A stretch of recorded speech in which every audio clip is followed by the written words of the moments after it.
Mistaken identity causes Helpline havoc. My number isn't your 24-hour service.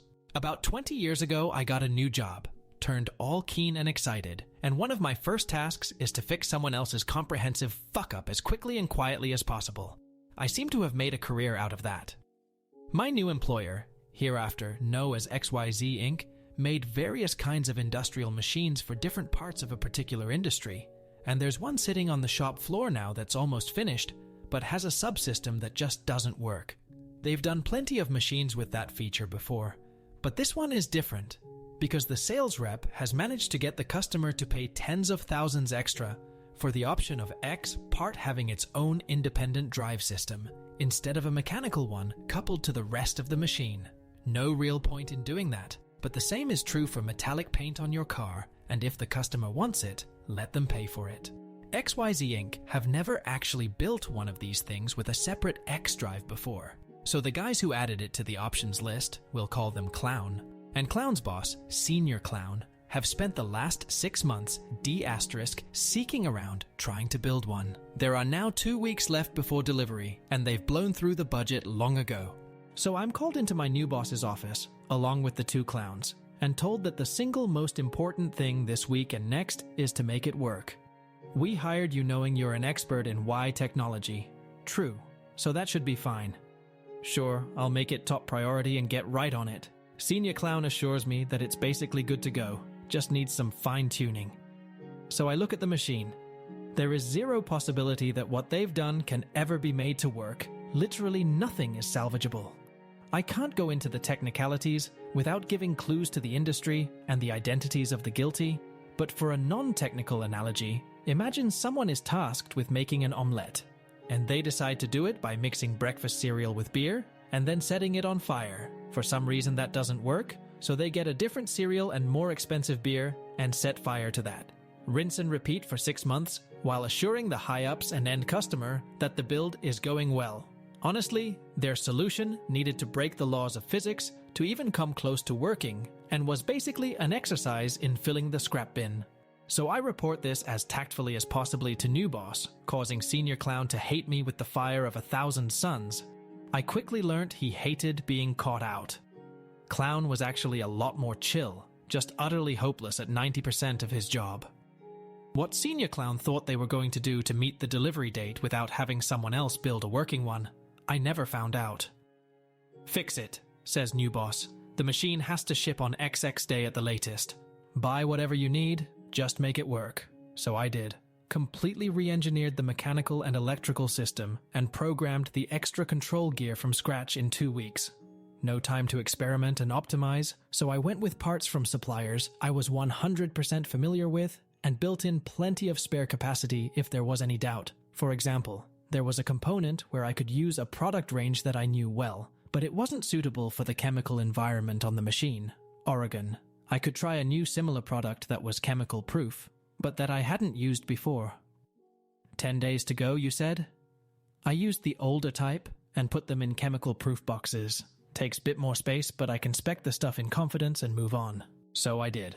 Completely re-engineered the mechanical and electrical system and programmed the extra control gear from scratch in 2 weeks. No time to experiment and optimize, so I went with parts from suppliers I was 100% familiar with and built in plenty of spare capacity if there was any doubt. For example, there was a component where I could use a product range that I knew well, but it wasn't suitable for the chemical environment on the machine. Oregon. I could try a new similar product that was chemical proof, but that I hadn't used before. 10 days to go, you said? I used the older type and put them in chemical proof boxes. Takes a bit more space, but I can spec the stuff in confidence and move on. The thing was done and worked okay, and off it goes to the customer on the due date. After that, the separate drive was taken off the options list because Senior Clown wasn't going to use my system, even though it was just a case of ordering duplicate parts and following the build manual I'd written as I went. And they knew the ClownTech version wouldn't work. Scan forward about 3 years and XYZ Inc. was taken over by someone else and merged into another firm. New management decide that a couple of market segments aren't things they want to be doing anymore, including this type of machine, and get out of the business. All this is above board, and the customers are kept informed. It all takes a year or so. In the general rearrangement, Clown gets a new job somewhere else, and Senior Clown takes a cushy early retirement deal. XYZ Inc. also used to service these machines at the customer's sites, something that was needed every 6 months or so. So they sold the rights to do this one of the sales reps who's also taking early retirement. Yes, the same one who originally sold this machine. Ex-sales rep gets all the documentation, parts at wholesale rate or free, and manpower help for the first 12 months or so. I understand he also took on Senior Clown as a consultant because he'd been in charge of building the things for all those years, but that was a deal between them. Life moves on another few years, and I also leave XYZ Inc.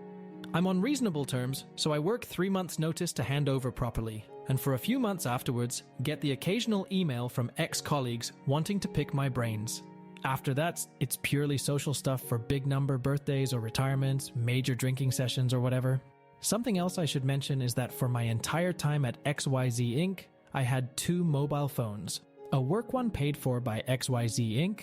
that was used only for business and was given back when I left, and my own personal one which kept the same number before, during, and after, and that never ever got used for business. HR had my private one listed in my file for emergencies or whatever, but that was it.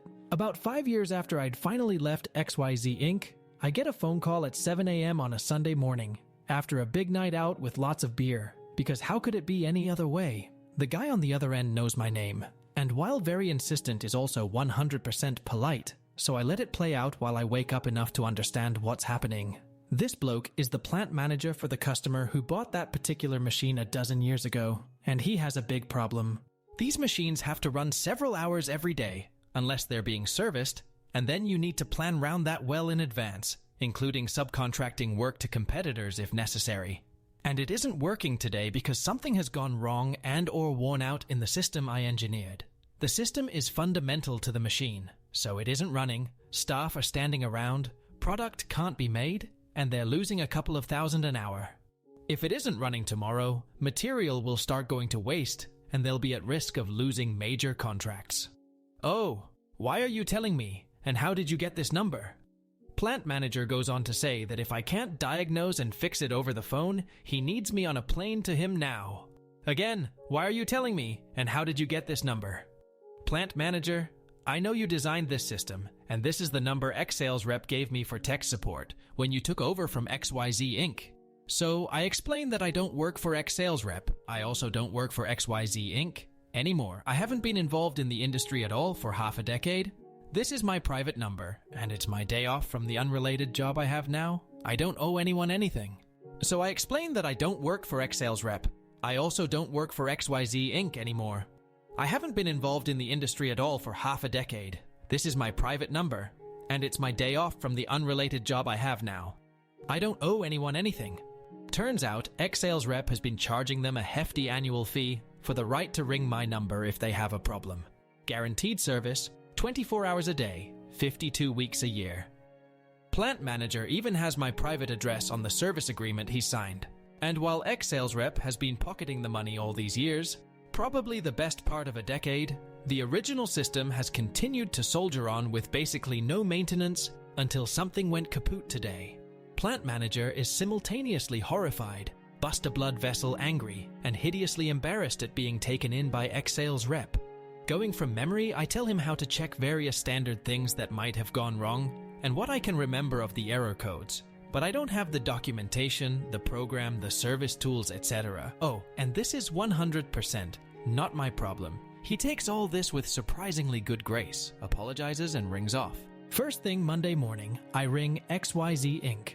I've kept in touch enough to know that new boss has since been promoted to managing director. So I ask to speak to new boss. No, I don't care if new boss is busy. Yes, this is a matter that requires their immediate personal attention. Yes, I did used to work for you. Of course I'll hold. New boss is surprised to hear from me, and even more surprised when I tell them who rang me on Sunday morning. New boss is surprised to hear from me, and even more surprised when I tell them who rang me on Sunday morning. Since X-Sales rep never had my private number, let alone anything like my address, even new boss didn't any reason to know that. Both new boss and I are pretty convinced that X-Sales rep must have got it from my HR file somehow.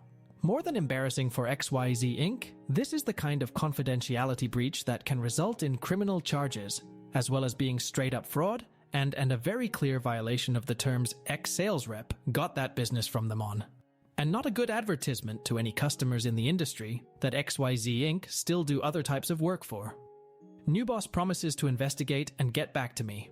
About a day later, I got a written apology from XYZ Inc.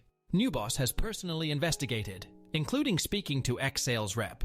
And while they're not telling me what they found out or accepting liability, I can rest assured that this will absolutely never happen again. It didn't, and next time I saw some of my ex-colleagues in the pub, all their gossip was about a particular long-time employee who'd suddenly decided one Monday lunchtime that they needed to resign immediately and clear their desk the same day, losing all their redundancy entitlement in the process, probably worth 9 months' salary. And yes, that employee would have had access to the HR files.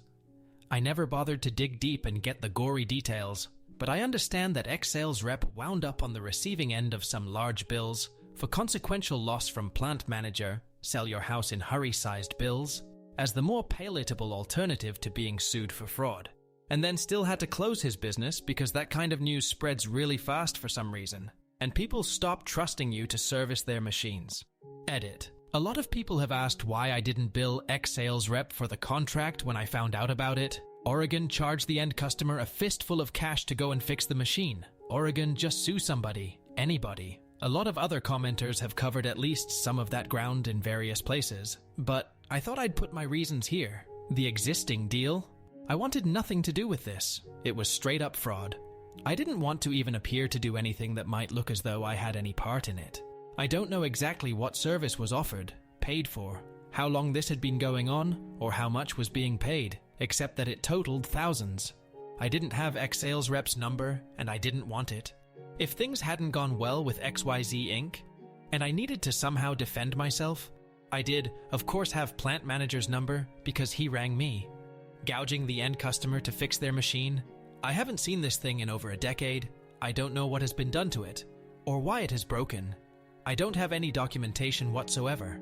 When I originally did this, I was an employee, not a contractor, and documentation belonged to XYZ Inc., who are my ex-employer. It's theirs to do with as they wish, including destroy or sell it. I don't even know if it is fixable. Legal action. I had no grounds for complaint against the end customer. They were the victim of fraud. I did have a decent case with them, again ex-sales rep for misrepresentation, fraud, potential damage to my professional reputation, etc., etc.